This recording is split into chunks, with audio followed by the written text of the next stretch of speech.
This week, the inflation lie, what every financial and reverse mortgage professional should be discussing with their clients.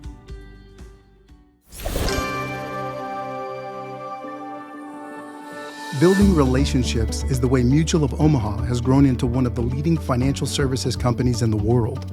Our reverse mortgage wholesale division is proud to carry on this 100-plus year tradition. To your borrowers, a reverse mortgage is more than a transaction. It's a promise of a better, more stress-free life. Our goal is to provide you, our valued client, with the best service and support possible so you can focus on helping your borrowers achieve the retirement of their dreams. Welcome back to the Industry Leader Update. There's a conversation that every financial advisor should be having with their clients. Also one that should be at least broached by reverse mortgage professionals meeting with older homeowners that are exploring a reverse mortgage. Inflation. Questions such as, how are you coping with the higher price of everyday goods and services that you're paying today, can reveal a cash flow crunch that must be addressed. Inflation is no secret, but the headlines are often quite misleading or incomplete if we're generous. Yay, the Consumer Price Index for January only increased by 3.1%. Now, is that a reason to celebrate? Not necessarily. Welcome to the wretched inflation ratchet. Note, not racket, although some may beg to differ. When it comes to inflation, the Federal Reserve's mandate is to keep the annualized rate at 2% or lower. And that works generally well in a modestly expanding economy as long as wages and retirement benefits increase roughly by the same amount. A lower annual rate of inflation makes it more likely that higher wages will offset the difference in the consumer's purchasing power. However, after 2 years of inflation that's well above the Fed's target and generally far beyond any American wage increases, the pain is felt. Many are beginning to ask, if inflation is only 3%, why don't they feel the improvement? The answer lies in the dirty little secret about inflation that few financial pundits openly discuss. The secret is, while the annual rate of inflation has dropped from its high of 9.1% in June of 2022, the cost of most goods and services remains well above their pre-pandemic levels. Like a ratchet, prices are typically locked in, only advancing in one direction. How fast that ratchet is turned is our annual rate of inflation. Gains in the annualized rate of inflation are often locked in, with higher prices becoming the new norm. For example, the future growth of inflation is being added to the existing inflated cost of goods and services. While the rate at which that ratchet advances may have slowed, the higher prices of 2021 to 2023 have become the new baseline for American consumers. And this has carved out a large part of the middle class wealth and decimated retirees' cash flow. Unfortunately, most consumers find themselves attached to 2021 wages, with 2024 prices eating away at their pocketbook. Now, for example, an average American is paying about 25% more for their groceries. The price of a dozen eggs has fallen from its high of $4.82 in January 2023, but remains 71% higher than they were just 3 years ago. The price for a pound of bread is 25% higher than it was in January 2021.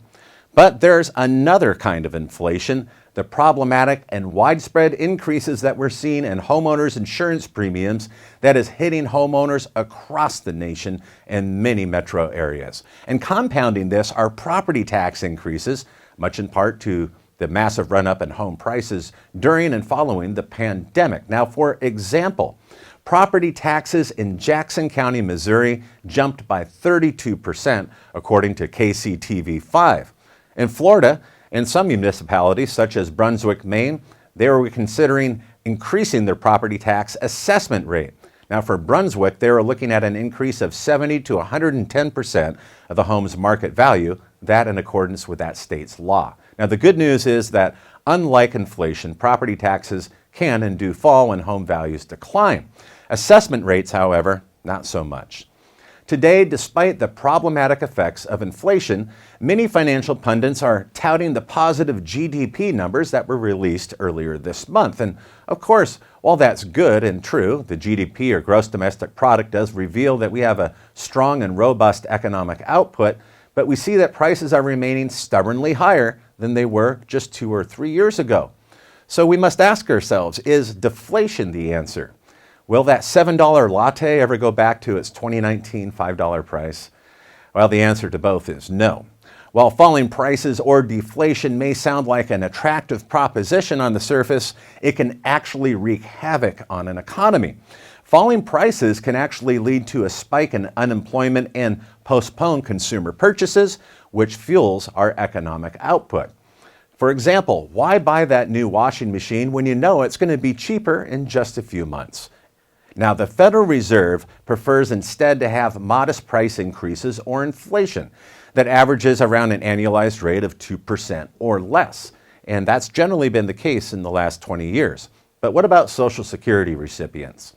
Despite Social Security benefits being increased thanks to the COLA, or cost of living adjustment, of 5.9, 8.7, and 3.2% in the years 2021 to 2023 respectively, the aggregate increase of nearly 18%, while helpful, doesn't fully offset the increased cost of auto, home, or health insurance. And should they need to purchase a car, Kelley Blue Book reports that the average auto transaction will cost about $6,500 more than it did in 2021. Inflation is not a selling point, it's a reality, a harsh reality that can lead retirees to prematurely exhaust their retirement savings nest egg with larger withdrawals. For those with very little retirement, it's a reality that's going to reduce their standard of living. With this in mind, the effects of inflation should be part of every conversation that's related to retirement income planning or the consideration of a reverse mortgage. Now, what are your thoughts? Leave your comments in the comments section below. And if you enjoyed today's episode, please share it with others on your LinkedIn professional network.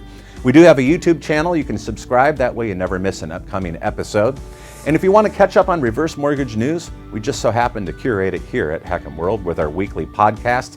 Heckham World Weekly, we have an audio and a video edition, both of which you can find at heckhamworld.com, and you can find our audio edition on Spotify and Apple Music as well. Thanks again for joining us, and be sure to return next week for more reverse mortgage news and analysis you'll only find here at Heckham World.